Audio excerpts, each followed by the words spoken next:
Alright, so now we were at the Wupatki, Pueblo, and this apparently is going to be one of the larger ones. It has about 500 rooms, I think it said. So, I haven't seen this since New Mexico. Miss it. It smells so nice. Let's go ahead and look over here. The visitor center's closed because of COVID, of course. But we are going to go see this Pueblo. Wow, you can see the ball house down there, the pit house, or the ball court. And then over here, a bit of an overlook, if you can see. Let's go ahead and take a look at this. Wow. We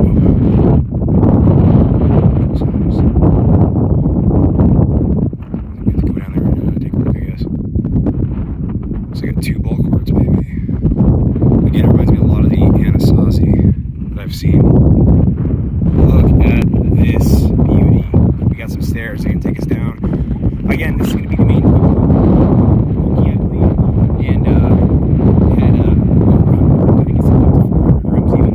Looks a little bit torn down, but of course, for the timing, the years that this place was built, that is to be expected. So we'll take a look at the Pueblo, and then we'll work our way down to the community center, and then also to the ball court further down. Ain't gonna let a little bit of rain on our parade.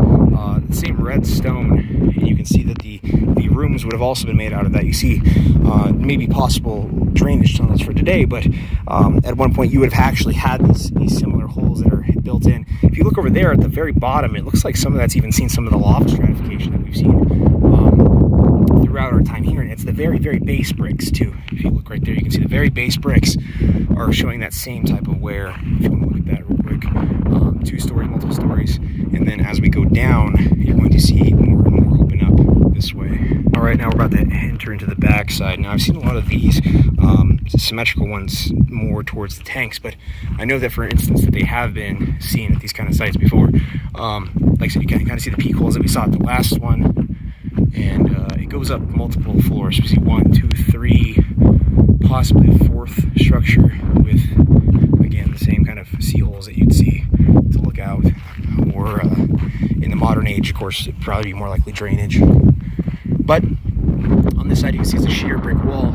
It's not even close to being the same. You can kind of see back in here a little bit that this, oh wow, this entire room is basically made out of the stratified stone, and then these very, very nicely cut bricks. Some of the best Native American masonry that you can actually find out here that I've been able to find myself. Let's keep on going down. Again, much like the Pueblos we've seen, there's a double-sided crest to it, and they're all up on an elevated position, as if we're looking at some sort of defensive warfare. As I make my way down, of course, this looks like it's all rubble. It looks like it was likely structures. But the brick walls are no longer there. Of course, this one says no entry. 14. Going to be another house, another room. And again, the stratified volcanic stone can be found kind of thrown in to these structures kind of periodically and randomly. Let's get up here and look at this one. Fairly large room. Up here, that's fairly interesting. Over here, you see, I don't know if it's been filled in more recently or contemporary, but that structure, you can tell it's definitely been either damaged or improperly built. How about this? How about that? How do you even go about that? Wow, that is weird. So weird. That is some strange stuff. Here's some more of that same stone, and you can see the burns on the top ends of it here. So, absolutely amazing that we see this large stone placed here. Just for context to the size of what we're looking at here, the stone is much larger than I am. It's got to be several thousand pounds, and to think of that, they lifted this up.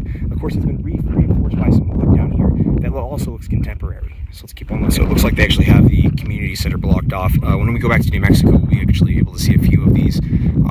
They look almost exactly the same as the type of structures you would see within New Mexico. So I really do want to take this and not take it for granted, because you do see this actually almost indented area where you do see the community center kind of looped in between it. So I'm gonna get off the trail real quick so I can. All right, so we just came down that path over there. I'm kind of walking it back because I didn't get to see this part of the entryway. I guess I kind of took it the opposite way you're supposed to. Now you do see that wooden stake there. I'm now starting to wonder if they are contemporary at all. But if I walk this way, you can see that the structures are very, very largely made of stone, and then out of the bricks that you see in a lot of these structures, they're actually very, very structurally rigid. You look at the squares and such, you start breaking those into pieces, they're going to break in squares. They're going to have naturally made bricks. All right, so we are approaching the ball court here, and apparently, like I said, the area is notable for 2 to 3 different Native American groups. Definitely the Hopi, definitely the Anasazi.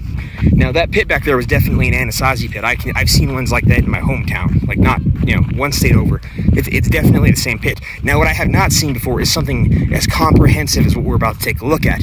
This is the largest, most comprehensive, most put together ball court that I have yet to see. And it looks like they're going to actually allow us to go fully into the ball court. This is a Mexican idea at Wupatki. Of course, we know that the Mexicans played it, the Hohokam played, the Mayan, the Aztec, and we are now within an actual ball court here at this site. This is absolutely amazing. Like I said, the largest, most comprehensive, well put together, well preserved ball court I have seen in my entire life. And I am absolutely pleased to be here today as we look at the most well-preserved ball court I have seen in Native American history from my own eyes, my own perspective. Now, this is an amazing site. It's absolutely beautiful, and I have never seen a ball court quite as well put together as this one. You can see all the brick structures. This kind of reminds, I don't want to go too off par, but the circular elements of Göbekli Tepe, of course, they're a little more rounded, they're not all made out of bricks, but this is absolutely a fantastic structure that you should definitely come out and see.